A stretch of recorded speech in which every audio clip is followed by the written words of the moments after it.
అందరికీ నమస్కారం. విద్య, వైద్యం, ఉపాధి లక్ష్యంగా ప్రజలకు ప్రభుత్వానికి వారధిగా నిరంతరం ప్రజల పక్షం మీ మిషన్ 108. ఇవాళ తెలంగాణ రైతాంగం మొత్తం యూరియా దొంగ చుట్టూ ఎత్తుకులాటవుతుంది. ఒక్కపాలి గీ విలువైన మాట గుర్తు చేసుకొని మళ్ళా గా యూరియా దొంగ గురించి ఎత్తుకులాడదాం. ఏందా విలువైన మాట అంటే, ఎద్దేడ్చిన వ్యవసం రైతేడ్చిన రాజ్యం ఎన్నడూ బాగుపడింది లేదు. ఎక్కడో విన్నట్టుంది కదా, నిజాలు గట్లనే ఉంటాయి. అయితే ఇప్పుడు గా యూరియా దొంగ గురించి జనాలు ఏమనుకుంటుండ్రు, సర్కారు వాళ్ళు ఏమంటుండ్రు, ఒక్కసారి గీ పేపర్ ముక్క చూసి అరుచుకుందాం.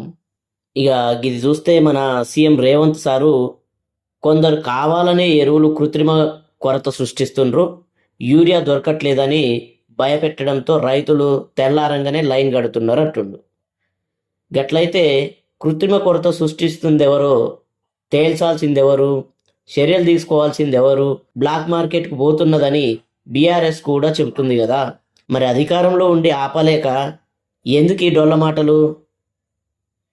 ఇక మళ్ళా మన తుమ్మల సార్ ఏమంటుండో చూస్తే, యూరియా కొరత దేశమంతా ఉన్నది, నిజమైన రైతులు పొలంలో ఉన్నారు, బస్తాల కోసం బజార్లకు వస్తున్న వాళ్ళు రైతులు గారు అంటుండ్రు. సారు మరి గట్లయితే సాగు పనుల్లో ఉండాల్సిన రైతుని బజారుకు లాగిందెవరు, బస్తా యూరియా కోసం పడిగాపులు పడేలా చేసిందెవరు, అసలు యూరియానే ఇయ్యకపోతే పొలానికి పోయి రైతు ఏం చేసేది? ఎట్లనే కేంద్ర మంత్రి కిషన్ రెడ్డి ఆయన ఏమంటుండో చూస్తే, రాష్ట్రం వద్ద సరిపడా యూరియా స్టాక్ పెట్టినాం, ఏమైందో తెలియదు, కొరత అంటూ మాట్లాడడం వల్లే కొరత ఏర్పడుతుంది అంటుండే. ఈసారి ఇంకా గమ్మతిగా మాట్లాడుతుండు. సరిపడా యూరియా ఇస్తే ఇచ్చింది ఏమైందో తేల్చాలి కదా. కొరత అంటేనే ఎరువు కొరత ఏర్పడితే మరి తెస్తాం తీరుస్తాం అంటే సమస్యలు పరిష్కారం అవుతుందా సారు? గట్లనే మన పొన్నం సారు కూడా నమస్తే తెలంగాణ టీ న్యూస్ పదే వార్తలు ప్రసారం చేయడం వల్లే రాష్ట్ర వ్యాప్తంగా యూరియా కొరత కనిపిస్తున్నది అంటుండు. మరి గట్లయితే ఏ ఊరికి పోయినా యూరియా కరువు కనిపిస్తున్నది. అగచాట్ల ఫోటోలు, రైతుల శాపనార్థాలు అన్నీ అబద్ధం. రైతు గోసను పట్టించుకోకుండా పత్రికలపై నెపం నెట్టేస్తే ఎలా సారు? ఇక మన పొంగులేటి సారు అయితే ఇక ఈ చిత్రంగా మాట్లాడుతున్నట్టే ఉంది. యూరియా కరువు బాధ్యత కేంద్రానిదే, రాష్ట్రానికి సరిపడా యూరియా సరఫరా చేయాలి, పరిస్థితిని రోజుకు 2 సార్లు సమీక్షిస్తున్నాం అంటు.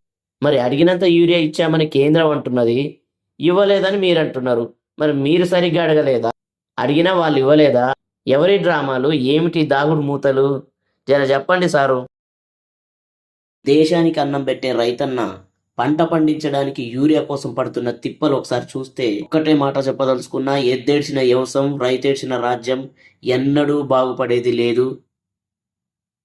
మరిన్ని విషయాలతో మళ్ళీ కలుద్దాం. నిరంతరం ప్రజల పక్షం మీ మిషన్ 108. నమస్కారం.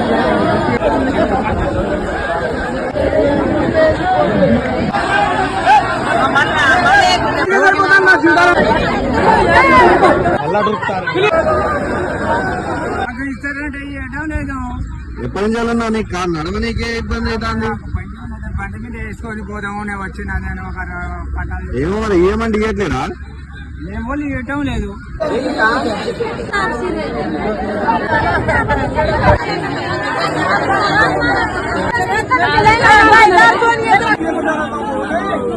ఇట్లా ఇట్రా వాళ్ళు పెట్టుకుంటారు. ఇట్రా కేసీఆర్ మంచిగా ఉందన్న, ఇప్పుడు తిండి లేదు, ఏం లేదు, గొడవ అయ్యింది. వారం రోజులు తిరుగుడే వచ్చుడే పోదు, తిండి లేదు, మంచిగా లేదు, చంద్రబాబు ఇబ్బంది లేదు, ఏం లేదు, హ్యాపీగా ఉండే. బంగ్లా పైపు వచ్చినట్టు, బంగ్లా పైపు